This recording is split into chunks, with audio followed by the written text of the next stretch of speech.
कैसे हो आप। क्लास 8 मैथमेटिक्स में आजकल हम लोग एक्सरसाइज 11.4 लेकर चल रहे हैं, मेंसुरेशन चैप्टर पढ़ रहे हैं। एक्सरसाइज 11.4 हमें स्टार्टिंग करनी है। एक्सरसाइज 11.4 से पहले हमें ये देखना है कि एक्सरसाइज 11.4 किन फार्मूले बेस पर ये एक्सरसाइज सॉल्व होगी। तो देखिए, अभी पिछले एक्सरसाइज 11.3 में हमने सरफेस एरिया और लेटरल सरफेस एरिया के बारे में बात किया था। किसके बारे में? क्यूब, क्यूबाइड और सिलेंडर के बारे में बात किए थे। इस वीडियो में हम इन्हीं के कौन से क्यूब, क्यूबाइड एंड सिलेंडर के क्या बात करेंगे? वॉल्यूम को पढ़ेंगे। वॉल्यूम में कैपेसिटी को बात करेंगे। तो अगर ऐसे फिगर होंगे तो उनकी कैपेसिटी क्या हो सकती है, उनकी वॉल्यूम क्या हो सकती है, इसको पढ़ने के लिए हम एक्सरसाइज शुरू करेंगे, एक्सरसाइज 11.4 और साथ ही साथ उससे रिलेटेड फार्मूले। तो चलिए देखते हैं। सबसे पहले एक्सरसाइज 11.4 में हमें फार्मूले कौन कौन सा याद रखना है, हम उसको देख लेते हैं। तो हमें इसमें पढ़ना है वॉल्यूम ऑफ क्यूब, मतलब वॉल्यूम ऑफ क्यूब के बेस पर हमारे पास क्वेश्चंस बनेंगे। तो वॉल्यूम ऑफ क्यूब क्या होता है भाई? आपको पता होगा, आप क्लास इससे पहले भी पढ़ लिए होंगे, 7th क्लास में भी तो बताया गया होगा। Volume of cube is equal to side cube होती है, बिकॉज इसके सारे साइड इक्वल हुआ करते हैं। साथ ही साथ वॉल्यूम ऑफ क्यूबाइड की बात कर लें। Volume of cuboid which is equal to length into breadth into height हो जाता है। Length into breadth into height, या हम इसको बोल सकते हैं area of base into height. एक क्वेश्चन इसमें पूछा भी है, area of base into height कर लीजिए, ठीक है ना। Area of base into height का मतलब, अगर मान लीजिए ये आपका क्यूबाइड का शेप है तो इसके बेस की एरिया और इसमें हाइट का अगर मल्टीप्लाई कर देते हैं तो यह वॉल्यूम ऑफ क्यूबाइड ऐसी कैपेसिटी को बताएगा। अगर कोई भी क्यूबाइड शेप का कोई भी हमारे पास पार्ट या कैन है, ठीक है ना। नेक्स्ट की बात करते हैं, वॉल्यूम ऑफ सिलेंडर की बात करते हैं। किसकी? Volume of cylinder. याद रखिएगा, सिलेंडर के वॉल्यूम पर भी क्वेश्चंस है। Volume of cylinder is equal to pi r square h होता है। क्या होता है? पाई आर स्क्वायर एच होता है। इसका मतलब यह हो गया कि अगर हमारे पास सिलेंडर इस तरह से बना हुआ है, छोटा सा एक सिलेंडर बनाते हैं, सिलेंडर यह हो गया, और मान लीजिए ये हमारे पास इसकी हाइट हो गई। कितनी हो गई हाइट इसकी? एच मान लेते हैं। इसकी रेडियस अगर हमने मान लिए आर, तो यहाँ पर पाई आर स्क्वायर एच का मतलब क्या हो गया? एरिया ऑफ बेस हो जाएगा, एरिया ऑफ बेस, और इसमें भी हाइट का मल्टीप्लाई कर देंगे। तो क्यूबाइड में लेंथ इंटू ब्रेथ हो जाता है और इंटू हाइट हो गया, और सिलेंडर में क्या होगा? Area of base into height means pi r square. ये सर्कुलर शेप का है और उसमें हाइट का मल्टीप्लाई कर देंगे तो क्या निकल आएगा? वॉल्यूम ऑफ सिलेंडर निकल आएगा। अब जब हम इनकी वॉल्यूम के बारे में पढ़ लेते हैं तो यहाँ पर आती है वॉल्यूम और कैपेसिटी को लेकर कोई यूनिट है क्या? वॉल्यूम एंड कैपेसिटी को लेकर कोई यूनिट है क्या जो कि एक दूसरे में चेंज कर सकें?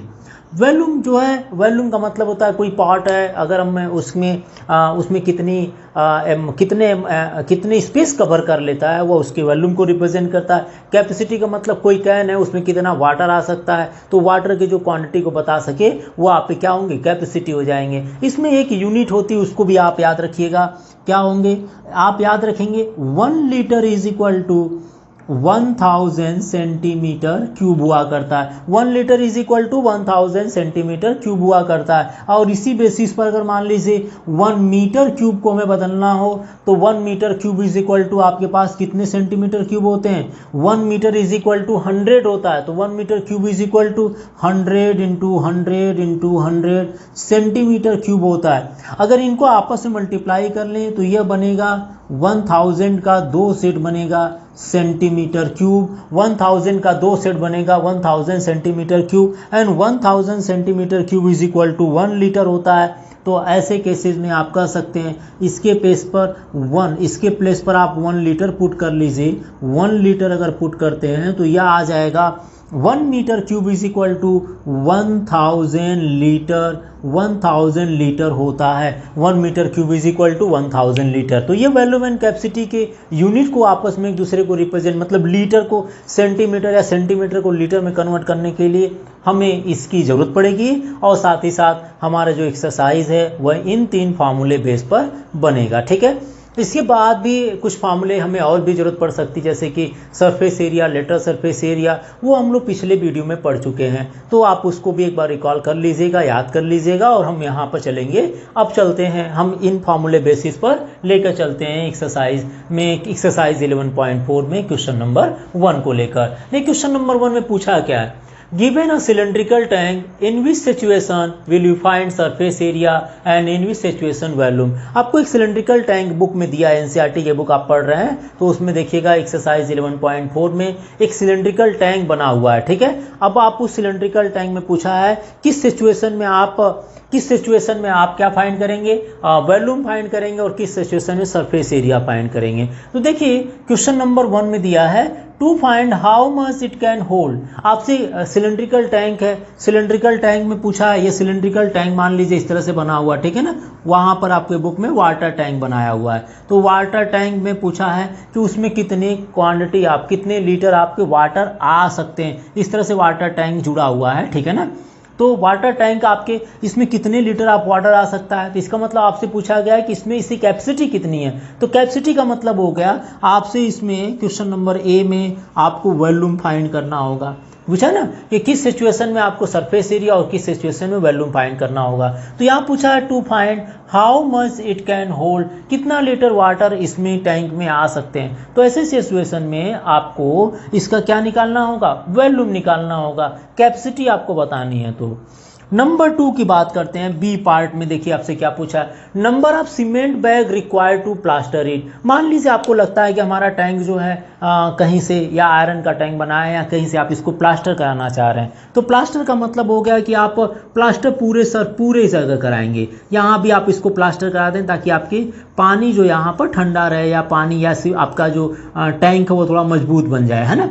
तो ऐसे केसेस में आप यहाँ पर प्लास्टर, ये सारे सरफेसेस पर प्लास्टर कराएंगे। तो जाहिर सी बात है जब प्लास्टर कराएंगे तो कैपेसिटी की बात नहीं कर रहे हैं, तो यहाँ क्या बात कर रहे हैं, सरफेस एरिया की बात करते हैं। तो दूसरे में अगर आप प्लास्टर कराएंगे तो प्लास्टर एरिया के ऊपर कराते हैं, तो सरफेसेस के ऊपर कराएंगे, इसलिए दूसरे क्वेश्चंस में आपको सरफेस एरिया फाइंड करनी होगी। अगर आपसे पूछा जाए कितने आपके सीमेंट बैग कितने सीमेंट बैग की रिक्वायरमेंट होगी इसको पूरे टैंक को प्लास्टर करने में, इसका मतलब आपको सरफेस एरिया निकालनी पड़ेगी इस पूरे टैंक की। तो आप निकाल देंगे, नंबर ऑफ सीमेंट बैग निकाल लेंगे।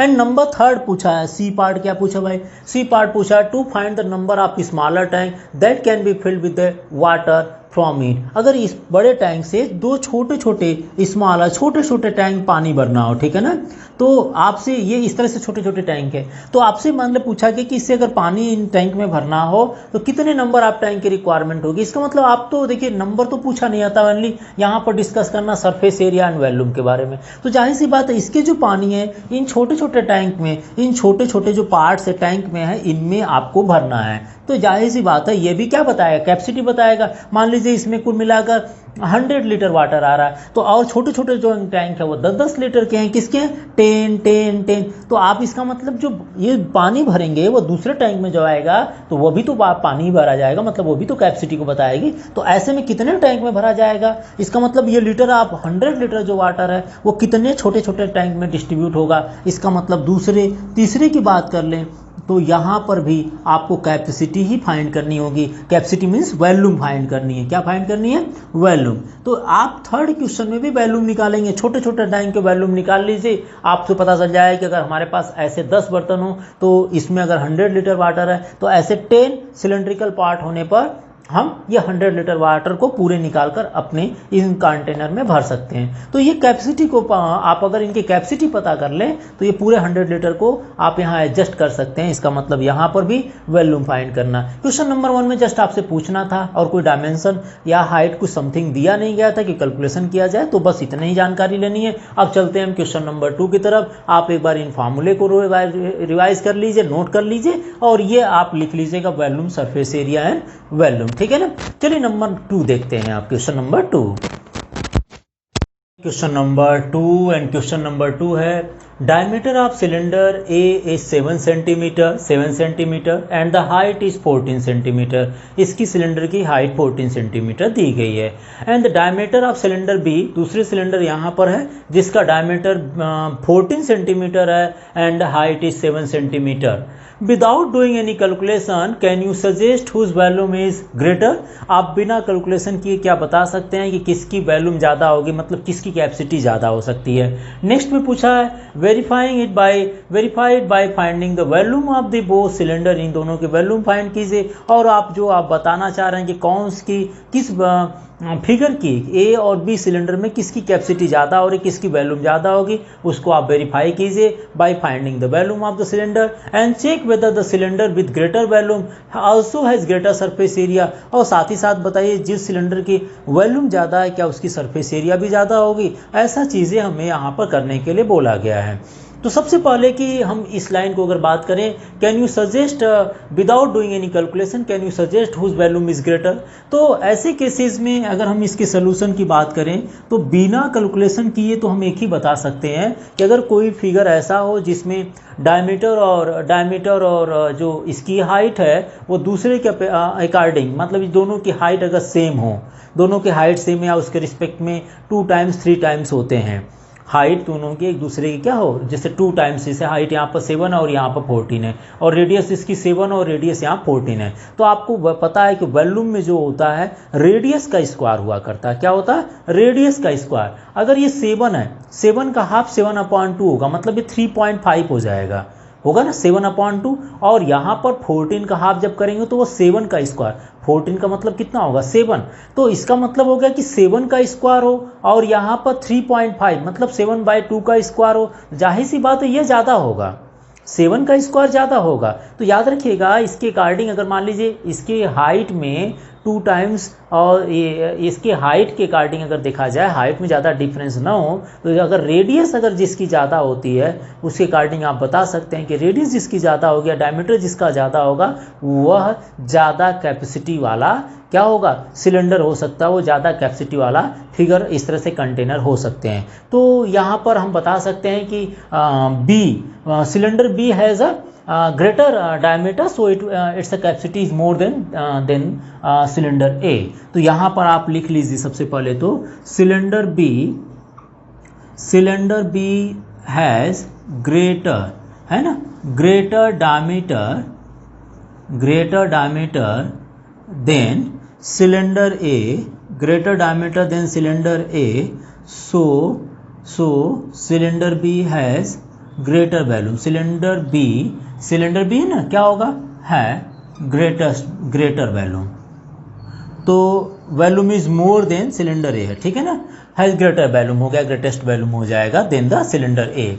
नाउ आप इसकी वैल्यूम को चले फाइंड भी कर लेते हैं। तो सबसे पहले सिलेंडर ए के लिए हम करते हैं, फॉर सिलेंडर ए के लिए radius is equal to diameter upon 2 and diameter is equal to 7 दिया है, सो 7/2 हो जाएंगे and height is equal to 14 centimetre है। So volume of this cylinder, volume is equal to कितना होता है, pi r square h, so pi is equal to 22/7 and radius is equal to 7/2 का whole square and height is equal to 14। तो यहाँ से मिल जाएगा 22/7 into 7/2 into 7/2 into 14, सो 7 2 ज़ा 14 and here 11 आ जाएंगे, तो मल्टीप्लाई कर लीजिएगा 11 into 7 into 7 which is equal to 77 into 7, so 7 7 जा कितना आएगा,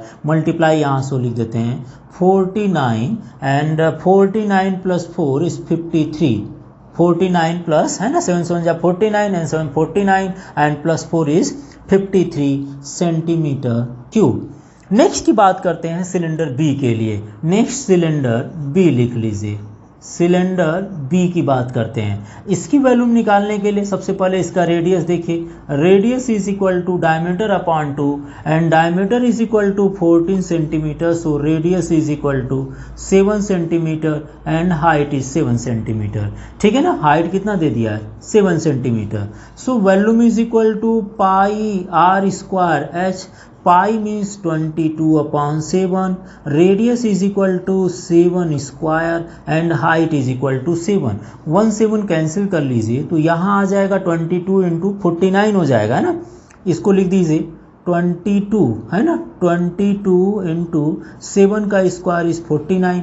यहाँ पर भी तो वही था, बस इसमें 2 टाइम्स मल्टीप्लाई ज़्यादा हो गया। देखिए 7 7 जा 49 और 11 है तो 11 का डबल 22 हो गया। तो इसका मतलब आप ये कह सकते हैं 2 टाइम्स ऑफ दिस हो गया 539। मल्टीप्लाई कर लेंगे तो 2 9 ज़ा 18, 2 3 ज़ा 6 1 7 एंड 2 5 ज़ा 10, इतना सेंटीमीटर क्यूब आ गया।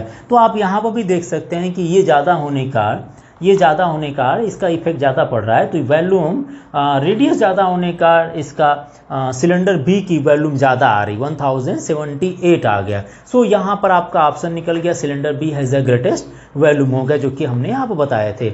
नाउ इसकी सरफेस एरिया पूछा है। ऑल्सो जिसकी वॉल्यूम ज़्यादा होगी, जिसकी कैपेसिटी ज़्यादा हो रही है, क्या उसकी सरफेस एरिया भी ज़्यादा होगी? तो हम सिलेंडर ए और सिलेंडर बी की सरफेस एरिया भी निकाल लेते हैं। तो चलिए देखते हैं, एक बार हम यहाँ पर इसको रब कर दे रहे हैं।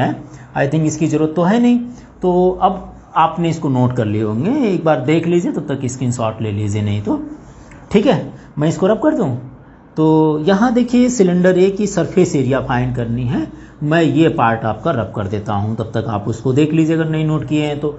ठीक है, नाउ सरफेस एरिया आप सिलेंडर ए की बात कर रहे हैं। सरफेस एरिया ऑफ सिलेंडर या सिलेंड्रिकल फिगर जो दिया है cylinder A, surface area of cylinder A के लिए देखिए रेडियस आपको पता है, रेडियस कितना होगा 7/2 था, है ना भाई। डायमीटर 7 है तो रेडियस 7/2 हो गया। और हाइट कितनी है? Height is 14 centimetre, height is 14 centimetre. Now surface area is equal to, surface area ऐसे is equal to, surface area of cylinder कितना होगा 2 pi r h plus 2 pi r square. Because surface area की बात कर रहा है तो हम यहाँ पर टोटल सरफेस एरिया का फार्मूला अप्लाई करेंगे, ठीक है ना। तो यह आ जाएगा 2 pi is equal to 22/7, radius is equal to 7/2 and height is 14। Now again pi is equal to 22/7, r square that means 7/2 का होल स्क्वायर कर सकते हैं। तो देखिए 7 2 जा 14 आ गया, ठीक है ना। नाउ यहाँ कितना आ जाएगा 44 इंटू 7 प्लस यहाँ पर भी आप लिखना चाहें तो 44/7 into 7/2 into 7/2, 7 to 7 cancel and here 2 2 जा 4 अगेन कैंसिल, एक और कैंसिल कर लीजिए तो 11 इंटू 7 आ जाएगा। आप चाहें तो 7 दोनों में से इसको कैलकुलेशन कर लीजिएगा, ठीक है ना। कैलकुलेशन तो आप सभी कर लेंगे। 11 इंटू 7, अगर आप चाहें तो यहाँ 7 कॉमन लेकर 44 प्लस 11 कर लीजिएगा। इस तरह से कैलकुलेशन थोड़ा इजी बन जाएंगे।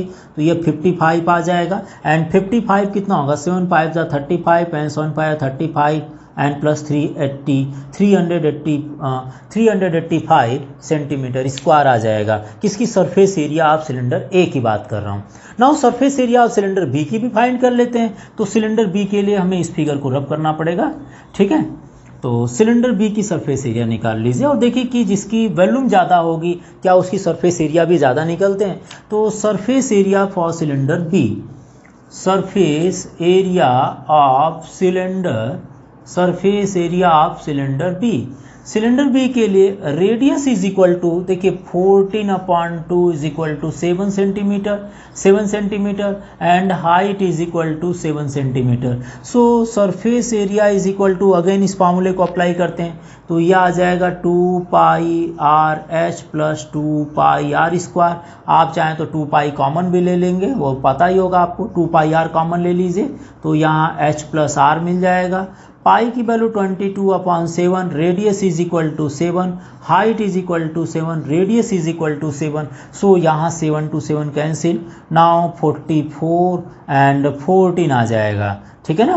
तो यहाँ पे कितना आ जाएगा 14 4 जा 56 एंड 14 4 जा 56 plus 4 56 plus 5 56 and plus 5 616 centimetre square, ठीक है ना।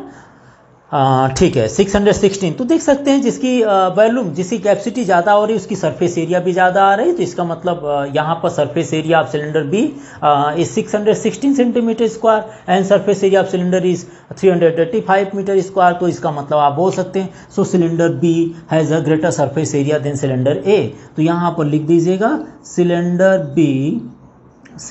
B has greater surface area surface area than cylinder A. तो सरफेस बी की सरफेस एरिया की अपेक्षा बी की सरफेस एरिया ए की अपेक्षा ज़्यादा आ गया और बाकी चीज़ें हमने यहाँ पर कंपेयर कर लिए, ठीक है ना। तो एक बार आप इसको नोट कीजिए, चलते हैं क्वेश्चन नंबर नेक्स्ट की तरफ एक बार।